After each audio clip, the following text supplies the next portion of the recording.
the drugs. We know that you took them. I mean, I don't want him to think that we're taking advantage of him. His family. That's what we do as family. Papa. I really don't have time for this debate this morning. When will you have time? How he could think I would try to kill him. The nerve! She's lying. Lying! So how is business? Business is not going well. Daniel, he's requesting for service fees of 70,000 naira. I'm coming back to this compound to collect that money by fire, by force. You're so innocent then. Yeah, buddy, we all are. Your Honor, I have a new information pertinent to Mr. Alejandro Gomez's case. All right.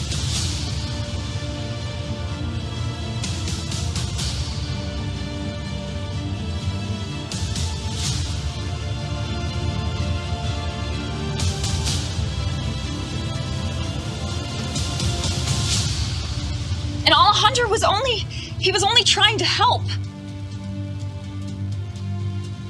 It was a lie. It was a lie.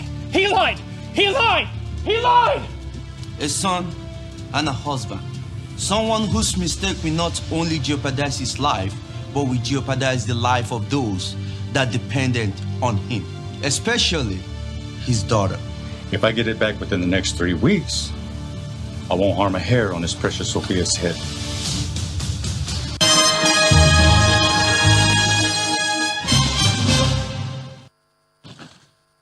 Well, the movie is titled Alejandro.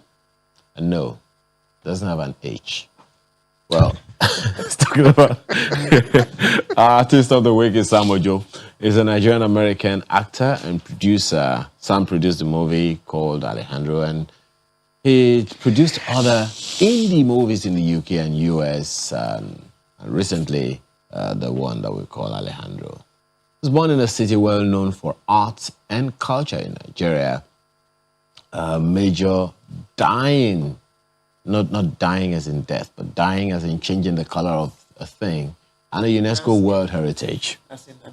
Yes, you know. So his father was a renowned photographer in the 70s, and there were numerous known art dramatists in the city. And well, let's not tell all of his story. Let's allow him to tell his story for us. Sam Ojo joins us this morning. Thank you so much for joining us, and congratulations.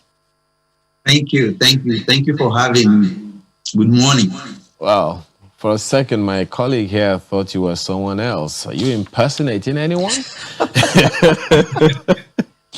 Okay. Who have you been told that you look like? No, it's still the same me. I have never changed. So I'm really glad to be with you this morning. Thank you. Well, the question is, I mean, for one, some could mistake you to look like someone else, like maybe a Kunle Afolayan.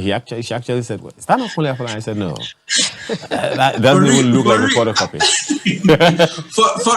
For real, I get that a lot, you know, even before I decided to go into movie production. I will be at the airport and a lot of people were like, are you Kunle Afolayan's brother or are you Kunle Afolayan? And I said, no. And they will say, oh, you look like Kunle Afolayan. I say, oh, is that a compliment? Because is it that Kunle Afolayan looks like me or I look like him? But whichever way, thank you. It's a compliment. I appreciate that. For all we care, you look like each other. We don't know who looks like you. Full stop. Yeah. One looks like the other. Yeah, just like a story I heard in the course of the week that there was a man driving on the city of Lagos and he looked exactly like the president. But I don't even know I don't know what to say about that one. But Sam, so walk us through your journey into filmmaking. You always wanted to do this, or was something that just happened? No, it didn't just happen. I have always been an activist all my life. And apart from that, I grew up in a family where creative art is at the top notch. My dad was a photographer, very renowned photographer from where I came from. Apart from that, I was born in a city where creative art was at the top notch as well.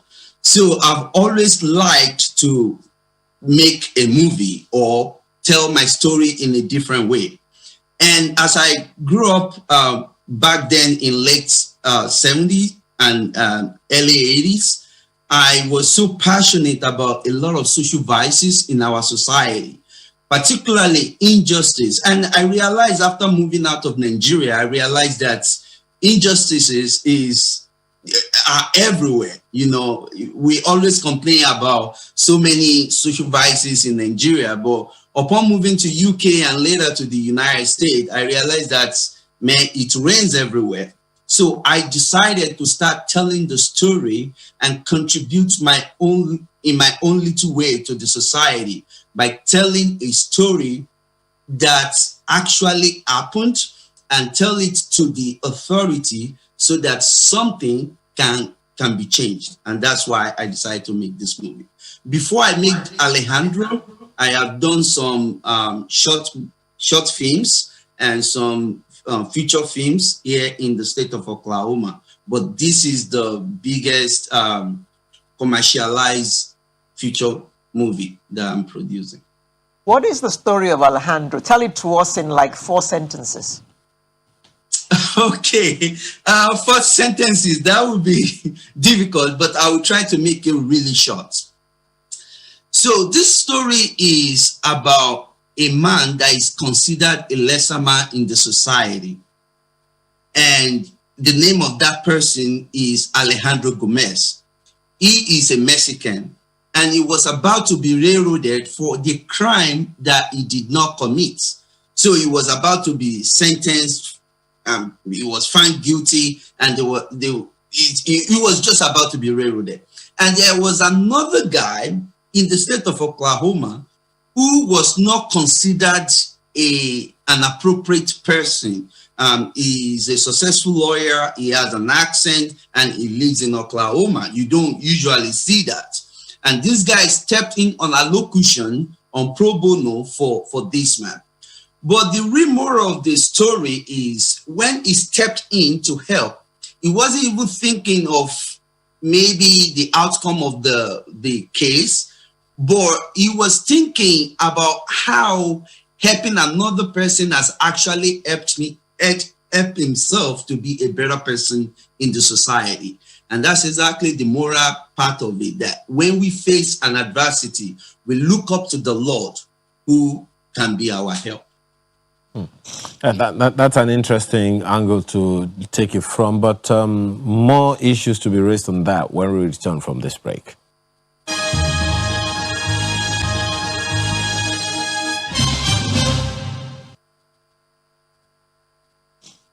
Welcome back, and thank you for staying with us. Now, Sam, let's look at you as a person. Let's leave Alejandro and your filmmaking for a bit. Tell us about you, and why did you check out? I think it's about time to check out, to be honest. I've been in my own little world doing my thing, and I decided that it's about time to start telling my story. So to make it really simple, I was born in Osogbo, now Osun State. Then it was Oyo State. And I attended Federal University of Technology, Akure, where I studied engineering, geology and engineering. Then I worked for oil and gas for a couple of years. Then I decided to go into the entertainment industry. So I went to film school here in the state of Oklahoma, and I trained myself to be an actor and a film producer. So, and that's exactly why I am producing this movie right now. But the real reason why I am doing this is to tell our stories to the world. For example, in Alejandro, I'm sorry, taking you back to Alejandro, we tried to educate Nigerian people about other culture, about Mexican culture, quinceañera, for example, how quinceañera is done. And even for the fact that we are educating Nigeria on Alejandro, the pronunciation of Alejandro, I think is one achievement that we made from my production crew. because a lot of people will say Alejandro, and I really appreciate that. And another main reason is, like I mentioned earlier on, I have always been an activist. I really want a better world, and I want to change things better for my children coming after me. So if I see anything that is wrong in the society, I want to make it in a picture where people in the government, people in authority, people in leadership will see that, and maybe we can start talking about it. Maybe there will be a change, and that's the main reason why I decided to make the movie Alejandro. When you say you are an activist, it definitely doesn't sound like human rights activist, but in what area? I am actually a human rights activist. I have participated in a lot of struggles, even when I was in Nigeria, during the days of Abacha, Hope 93, MKO Abiola. I was in the forefront in Tinubu Square over there. I've always been in the forefront. Even when I was in college, in the university, I was a public relation officer for the student union, and I was in the NANS as well. So upon moving outside of Nigeria, I still participated in anything activism, Black Lives Matters, or anything that is important to me.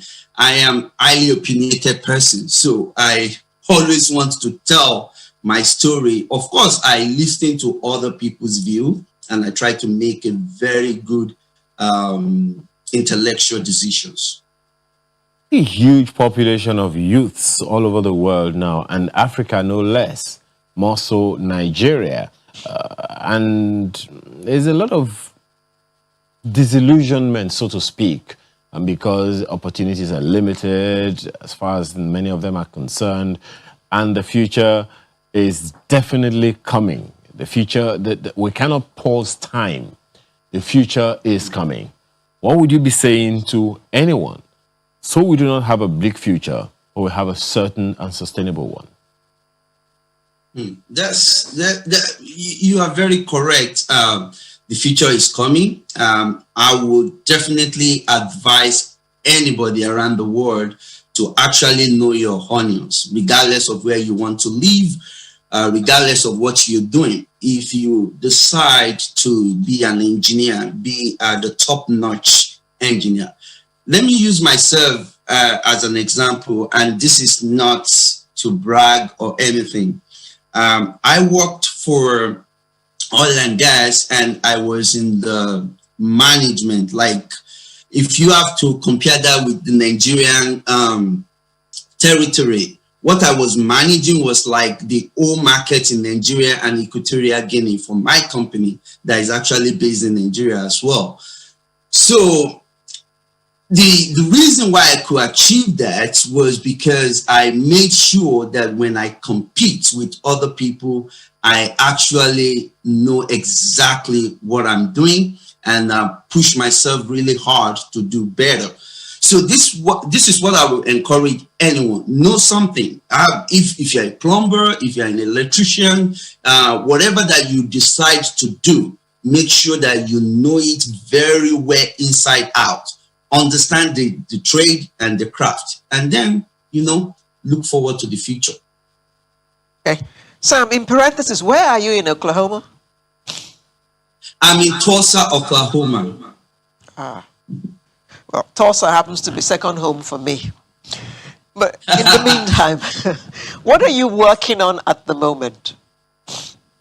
So the movie Alejandro is actually going to be out. So we are doing the post-production right now.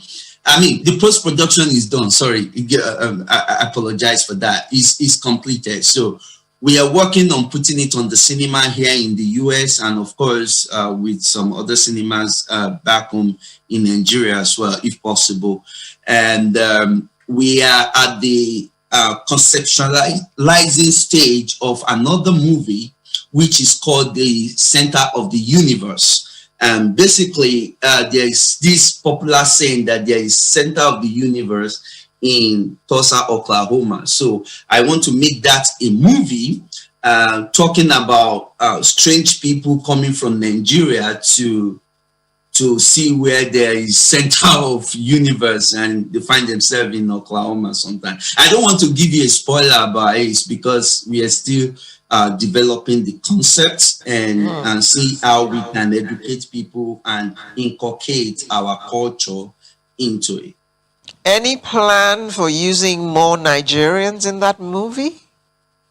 Oh, absolutely. And that is exactly my goal. I really want to collaborate with artists, actors and actresses from Nigeria.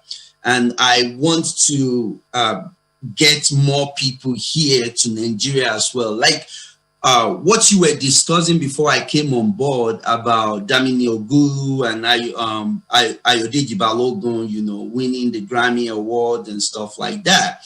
You know, this could be possible because they were able to collaborate with great artists from the United States. So, and that's exactly my passion and my vision. When I have met with some of these big producers here, I always talk about these and talk about the market in Nigeria and what we can do together. Yeah, we're looking forward. Yeah, we're looking forward to more of that because ultimately that's what it's about. Nigeria to the world, right? Sam Ojo is a Nigerian-American actor and producer, and thank you so much for your time and thoughts this morning, and all the best with Alejandro. Thank you. Thank you for having me. Yeah. You're welcome. And that wraps up the show for today. We shall bring you a fresh one next week. I'm Alera Edu, wishing you all the best till we see you again next week. And I'm Ayo Makide. Have a wonderful rest of your weekend.